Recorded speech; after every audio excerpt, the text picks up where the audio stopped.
boys. Can I guess it? Okay. Oh, shit! Not that. Because when you hold it down, like after functioning for a long time, like the pieces will sometimes the pieces will roll.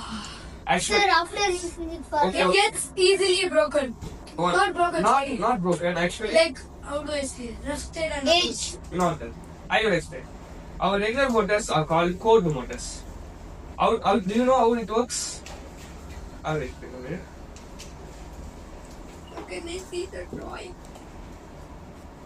Just get it from yeah. So you can set your motor. Yes. Just put this. And this is You have used this motor, right? The small ones in a fans. Yes, sir. I made one windmill. I made Tiny motors like I this. mean- We have a magnet, very small motor. You can buy it for 20. Sir, actually, once I broken one of these, sir, and I saw what is inside. Sir. There are. It's exactly the same, sir. So the coil is most important.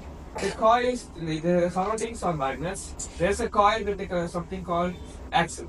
There's no axle is in this rod. We don't have any complex stuff. I will explain it later. So, how are these motors helpful in the road, sir?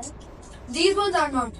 These are those. These ones are pretty much not They're used in making some small small rockets. toys like fans, mini toys. Cars! Yes, for that. There is Or something. Lego use. How it works is there's a two pins that is called brushes. The brushes supplies the power to this spot. Do you see that some kind of Commutator. this as this spot? That's a commutator. Yes, commutator. The brushes supply to the commutator.